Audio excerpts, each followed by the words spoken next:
그냥 정신없이 바쁘다 이런 상태인 게 아니라 내가 왜 바쁜지 정도는 알고 있어야 돼요. 시작점과 끝점을 계속 기록하고 계셔야 되거든요. 어렵더라도. 그걸 기록하는데 걸리는 시간이 사실 재보면은 막상 재보면 하루에 10분도 안 걸리잖아요. 하고 계셔야 돼요, 정말. 되게 중요한 거예요. 그냥 내가 단위 시간 동안에 어느 정도의 일을 할 수 있냐를 체크하기 위해 시작점과 끝점을 기록하는 게 아니라 현재 나의 역량을 점검하기 위해서 그 시작점과 끝점을 기록하는 거예요. 말씀드렸지만 영지님이 이거 업무 시작할 때 시작점 적으라고 했는데 한참 뒤에 가서야 그걸 인지할 수도 있잖아요.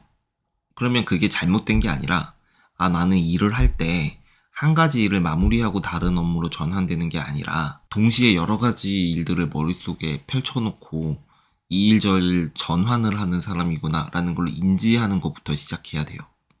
반대로 내가 시작점을 적었는데 시작점이 연속으로 적힐 때도 있죠. 그런 사람이라면 이제 워크플로우가 더 잘게 쪼개져야 된다는 뜻이고요. 이 생산성 관리 1단계에서 시작점과 끝점을 적는 거는 그 활동을 하면서 즉시 뭔가를 개선하기 위해서 하는 게 아니라 내가 어떤 사람인지를 파악하기 위해서 하는 거예요. 이렇게 생각하셔야 돼요. 지금 사실은 물 속에 있는 거예요. 수영을 못 하는데. 그러니까 내가 발도 바쁘고 손도 바쁜 거죠. 그냥 몸 전체가 다 바쁜 거예요. 그걸 헤엄을 안 치면 빠져 죽으니까, 그쵸? 근데 제가 지금 알려드리는 건 수영하는 방법을 가르쳐 드리는 거랑 똑같아요. 물속에서요. 수영하는 걸 배울 때는 굉장히 힘들죠. 단계를 거치면서 해야 되니까, 그쵸? 근데 내가 그것을 체화하고 나면 수영을 못할 때랑은 비교도 할 수 없게 너무 당연한 게 되잖아요. 물 위에서 하는 모든 활동이 나한테는 숨 쉬는 것처럼 자연스러운 활동이죠. 똑같거든요, 생산성 관리가. 그러니까 생산성 관리가 잘 안 되시는 분들은 이게 단계별로 거쳐가면서 계속 뭔가를 새롭게 해야 되고 새롭게 인식해야 되는 활동처럼 느껴지지만 이 과정을 넘어간 사람, 넘긴 사람은요, 생산성 관리를 하는데 별도의 어떤 의식적인 노력이나 의식적인 활동이 필요가 없어져요. 이거는 그냥 제가 알려드린 이 형식들은 두발 자전거를 타기 전에 그 보조바퀴, 자전거 뒷바퀴에 다는 보조바퀴 같은 거라고 생각하시면 돼요. 결국 이건 제거되거든요, 나중에는. 예를 들면 이렇게라도 하셔야 돼요. 출장이 너무 많았다. 그러면 그냥 그날은 출장이라고 적고 끝내시기라도 하셔야 되는 거예요. 출장 중에 생기는 여러 가지 이슈들이 있을 수 있잖아요. 그쵸? 그러면 그 이슈들이라도 적어 두셔야 돼요. 그리고 그 다음날 그 잠들기 전에 한번 회고를 해보셔야 돼요. 이 이슈들이 어떤 이슈들이었고 왜 생겼고 다음날 안에 내가 어떻게 일해야겠다. 이런 생각들을 하셔야 된다니까요. 그렇게 해야 조금씩 바뀌어요. 생산성 관리를 하기 위해서 1단계로 우리가 어떻게 해야 되는지를 좀 제가 간단하게 짚어드릴게요. 일단 제가 가용시간 확인하기를 할 때, 그러니까 업무의 시작점과 끝점을 기록할 때 가장 중요하게 가져야 되는 마음의 태도가 뭐냐면 계획을 하지 않는 거예요. 어쨌든 무의식적으로 아침에 출근하면은 하루에 무슨 일을 할 건지 투두리스트를 쓰실 거예요. 쓰지 않더라도 머릿속으로 그쵸, 생각을 하고 계실 거란 말이에요. 그 투두리스트들의 목록이 무의식 중에 순서가 돼요. 그 일을 해야 하는 순서요. 근데 사실은 내가 퇴근하기 전에 아침에 쓴 투두리스트를 확인해 보면 계획대로 되지 않는 일들이 거의 대부분일 거예요. 중간중간에 새로운 이슈들이 생기기도 하고 지금 내가 잡고 있는 업무로부터 파생되는 새로운 업무들도 있고요. 그쵸? 그러니까 내가 아침에 짜놓은 투두리스트가 계획대로 되지 않을 때 사실 받지 않아도 되는 스트레스를 받게 되거든요. 사람은 누구나 자기 자신이 만든 질서 속에 있고 싶지 이것이 파괴되거나 이것이 좀 어긋나게 되면 스트레스를 받아요. 그렇기 때문에 아침에 출근하고 가장 먼저 하셔야 되는 것들은 오늘 해야 되는 일 중에 가장 중요하고 빠르게 해야 되는 일이 무엇인지 첫 업무만 정해두시면 돼요. 그 업무로부터 다음 업무는 자연스럽게 파생될 거니까. 그리고 업무를 시작점, 끝점을 적으시면서 그 다음 업무로 넘어갈 때 시작점과 끝점을 자연스럽게 적기만 하시면 돼요. 일단은 나 자신의 현재 위치를 파악하는 게 목표예요. 1단계에서는. 이걸 통해서 극단적인 변화를 만들어내는 게 아니에요. 물론 적는 것만으로도 업무 시간이 단축되긴 해요. 근데 우리가 생산성 관리 1단계를 할 땐 제 누차 강조드리지만 이 과정을 통해서 개선을 하기 위한 게 아니에요. 내가 어떤 사람인지를 확인하기 위해 이 1단계를 하는 거예요. 이해되셨죠? 내가 하루를 이제 계획을 하시지 않고 첫 번째 해야 되는 업무만 구성을 하고 하루를 살려고 하면 불안할 수도 있거든요. 혹시나 누락되는 업무들이 있을까봐. 그래서 그 누락되는 업무들이 있을까봐 걱정되는 건 체크리스트 정도는 써두시면 좋아요. 이 투두리스트와 체크리스트는 좀 달라요. 내가 그냥 오늘 안에 반드시 해야 되는 업무들의 목록들은 작성을 해두세요. 꼭 그 순서대로 하지 않아도요. 오늘 중으로 끝내야 되는 일들은 적어두시면 돼요. 근데 그렇지 않은 업무들은 꼭 투두리스트로 만들지 마세요. 어차피 계획대로 되지 않을 테니까요. 그러면 가용시간 확인하기의 프로세스에 대해서 좀 자세하게 다룰게요. 일단 이제 하루에 가장 먼저 해야 되는 일을 정하면 그것의 시작점과 끝점을 적으면 된다 그랬잖아요. 그쵸? 네, 내가 평소에 시작점과 끝점을 적지 않은 상태에서 이 일을 하게 되면 크게 두 가지 양상으로 생산성 관리가 패턴이 나눠지는 것 같아요. 첫 번째 양상은 뭐냐면 이걸 처음 시켰는데 처음 해본 게 아닌 것처럼 너무 잘하시는 분들이 계세요. 이런 분들은 보통 어떤 사람들이냐면 한 가지 업무를 잡으면 그 업무가 끝난 다음에 다음 업무를 넘어가는 사람들이 있어요. 그런 사람들은 시작점과 끝점 관리를 너무 잘하세요. 근데 이분들은 대부분 어떤 단점을 가지고 있냐면 한 가지 일에 지나치게 너무 많은 시간을 쏟아요. 그래서 전체 업무의 총량은 굉장히 다른 사람에 비해 적은 한계가 있습니다. 그래서 이분들 같은 경우에는 이걸 어떻게 개선하냐면 워크플로우를 잘게 쪼개는 걸로 개선할 수 있어요. 예를 들면 이런 분들은 어떤 성향의 사람들이냐면 내가 시장 조사를 해야 돼요. 그럼 시장 조사를 하기 전에 내가 어떤 방식으로 시장 조사를 할지 먼저 기획을 해야 되잖아요. 그쵸? 어떤 데이터가 필요한지 정해두고 그 데이터를 찾아야 시장 조사가 빨리 끝나는데 이분들은 앞단에 그 기획하는 과정이 누락돼서 내가 일단은 인터넷으로 리서치를 하는 과정에서 뭘 원하는지를 알게 되는 거예요.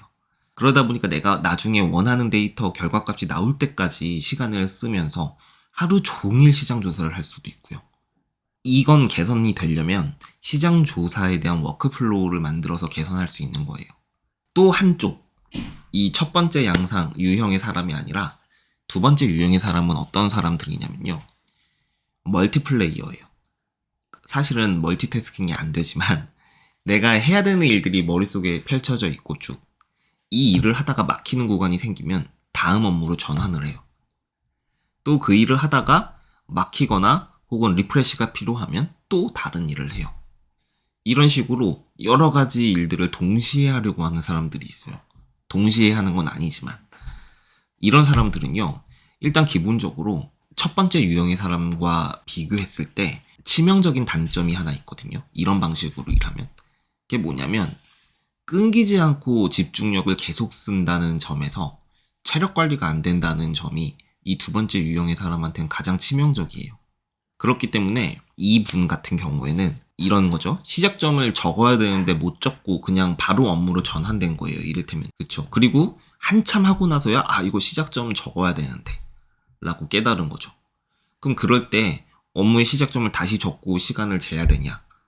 이건 중요한 게 아니에요. 그걸 인지했을 때부터 쉬어야 돼요. 5분, 10분이라도. 그렇게 해야지만 체력 관리가 돼요. 생산성 관리 1단계에서 가장 중요한 목표는요. 나 자신의 현재 위치를 아는 것도 첫 번째 목표고 두 번째 목표는 중간중간에 내가 체력 관리를 하는 거, 휴식 시간을 편성하는 게 두 번째 목표거든요.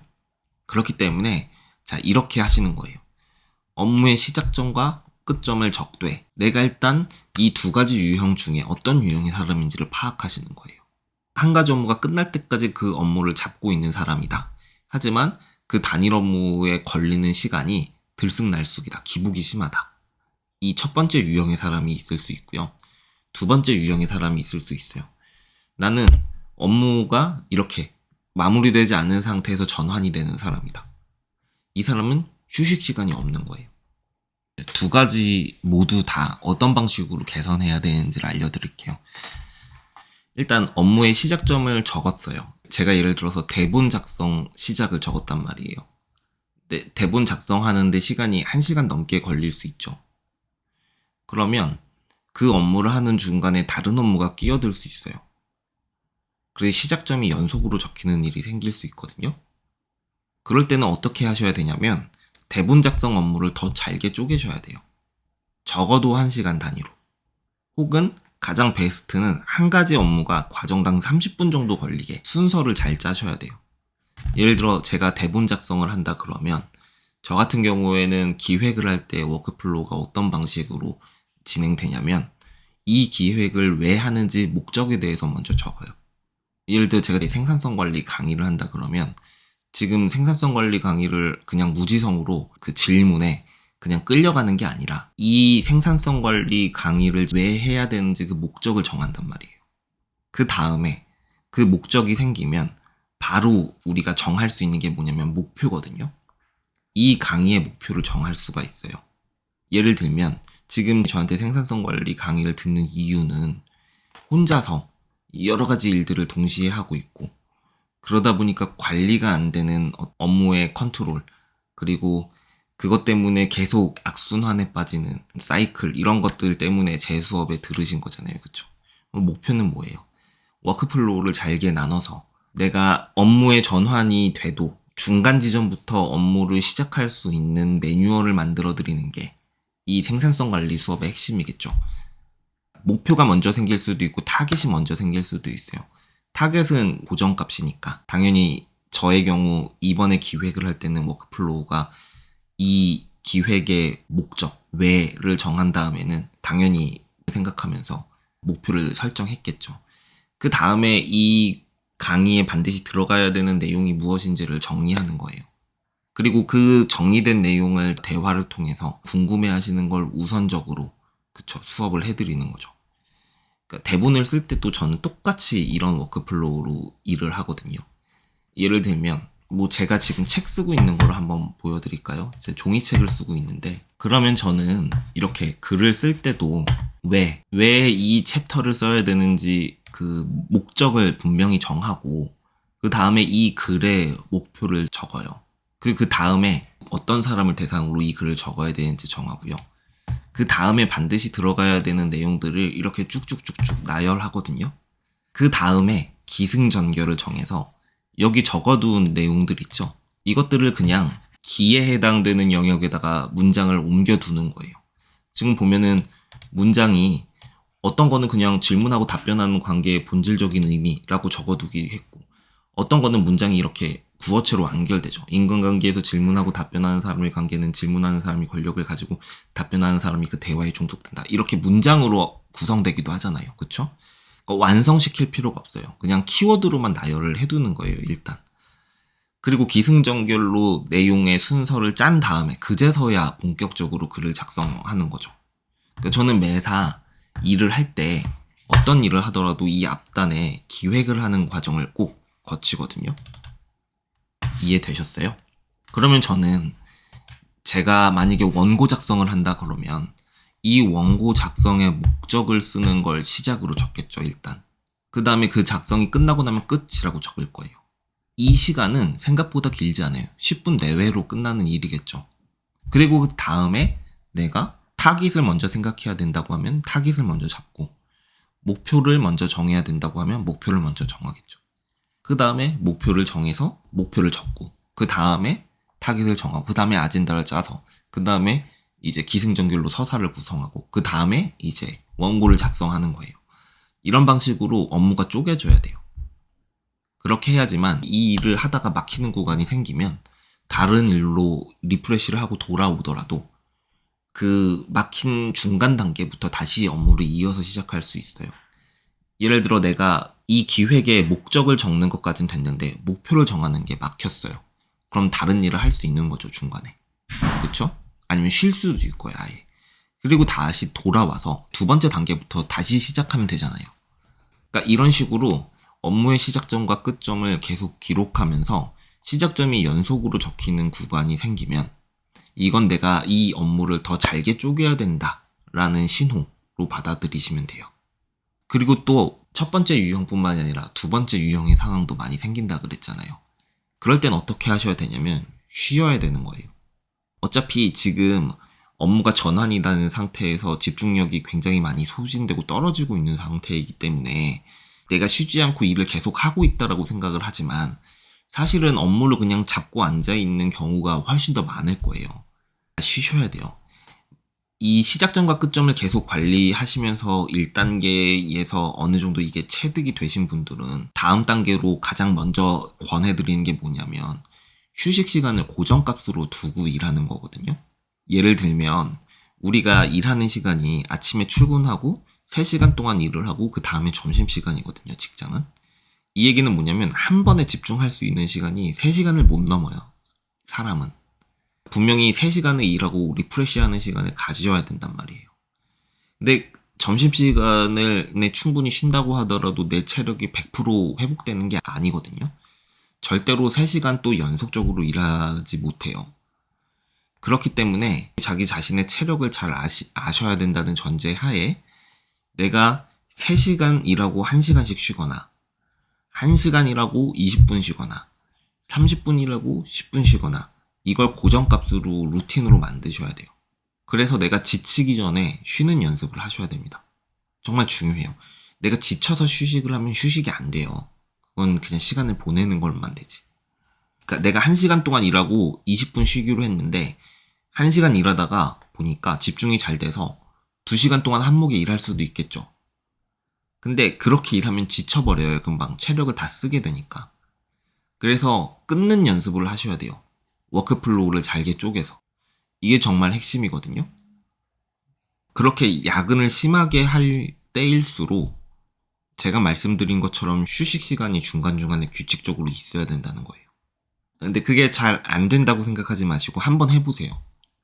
안 봐도 뻔해요. 정말 고강도의 집중력을 24시간 내내 유지할 수가 없어요, 사람은. 절대로. 분명 내가 일을 하면서도 딴 생각을 하거나 멍 때리는 시간들이 정말 있을 거예요.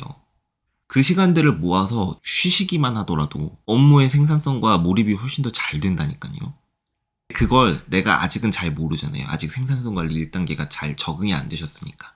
그래서 제가 강제로 한번 그 루틴하게 휴식 시간을 편성해서 쉬어보라고 얘기 드리는 거예요, 계속.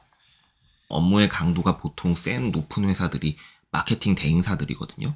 마케팅 대행사들도 보통 이제 철야 많이 하고요.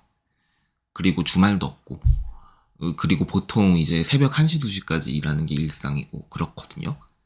근데 제가 그 일을 하면서도 3년 넘게 항상 고성과자로 불릴 수 있었던 가장 큰 이유는 루틴하게 휴식 시간을 계속 편성해서 체력 관리를 했기 때문에 그래요. 그러니까 저는 이렇게 생각해요. 내가 휴식 시간을 쉬어서 퇴근 시간이 길어지게 된다면 그게 나한테 물리적으로 필요한 시간인 거예요. 그 일을 하는데. 내가 이 물리적인 시간으로 이만큼 시간이 필요한데 내가 그냥 쉬지 않고 그 일을 땡겨버린다. 처음 몇 회는 그게 가능할지 몰라도 이건 반복되지 않아요, 절대로. 어느 순간 다시 내가 쉬어야지만 업무를 끝낼 수 있는 시간까지 그냥 업무가 늘어져 버려요. 제가 다 해보고 말씀드리는 거예요, 진짜로. 꼭 쉬세요, 중간중간에. 그렇게 해야 이게 돼요. 뭐냐면 내가 오늘 하루 동안 이제 체크한 그 시작점과 끝점 목록들을 보면서 내가 실제로 이 일에 쓴 예상 시간과 실제 걸린 시간을 비교할 수 있을 거 아니에요. 여기서 명심하셔야 되는 건 시작점과 끝점을 적는다고 해서 업무의 총 시간이 갑자기 늘어나거나 줄지 않아요. 평상시대로 업무의 시간은 계속 걸릴 거예요. 그냥 그 업무를 하면서 시작점과 끝점을 적기만 하시면 돼요. 하루를 마감하면서 이렇게 하는 거예요. 내가 교육하는데 실제로 시간을 어느 정도 썼지? 를 생각해보고요. 적어보고요. 그 다음에 실제 걸린 시간을 비교해보는 거예요. 그래서 플러스 마이너스 오차 범위가 10분 이내면 내가 그 업무는 꽤 잘 알고 있는 거예요. 근데 이게 범위가 넘어가잖아요? 내가 생각한 것보다 30분 더 걸렸어. 1시간 더 걸렸어. 혹은 내가 생각한 것보다 30분 일찍 끝났어. 1시간 일찍 끝났어. 이 메타인지가 안 되는 일 때문에 지금 피로도가 엄청 높아지는 거예요. 그러면 회고라는 건 이런 거예요. 오차 범위가 큰 업무들은 내가 왜 그렇게 이 업무를 어렵게 생각했지? 왜 이렇게 쉽게 생각하고 시간을 엄청 오래 썼지?를 생각해보고 내일 그것과 똑같은 업무를 할 때 내일은 어떻게 일해볼지를 결정하고 하루를 마감하는 거예요. 그리고 그 다음날에는 어저께 생각했던 계획대로 일을 하셔야 되고요. 시작점과 끝점을 적으시면서요. 이해되셨죠? 이 1단계가 진짜 중요해요. 매사 모든 일들의 시작점과 끝점이 자세하게 적혀야 되는 게 아니에요. 그런 강박을 가지시면 안 돼요. 내가 일하는 습관을 알아야 되는 거예요. 내가 놓쳤어. 3시간 동안 무슨 일을 했는지 몰라. 그러면 그냥 공백으로 남겨두시면 돼요. 여기서부터 시작하는 겁니다. 이렇게 해야 일단 물장구 치는 방법을 배워서 숨통을 좀 트이죠. 이거부터 하셔야 돼요, 일단은. 이해되셨죠, 확실하게? 하실 수 있겠죠?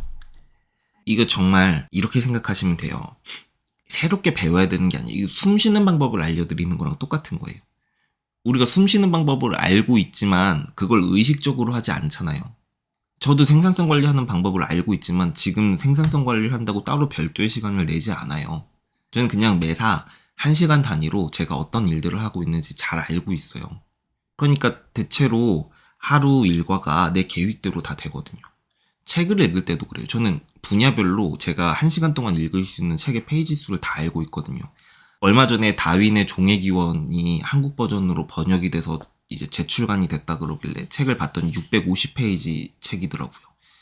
제 그런 어려운 과학책 같은 경우에는 1시간 동안 읽을 수 있는 페이지 분량이 20페이지 정도밖에 안 된단 말이에요. 근데도 그 책 다 읽었어요. 한 달 동안. 한 4일 정도 걸렸거든요. 왜냐면 1시간 동안 계속 20페이지씩 꾸준히 읽었으니까.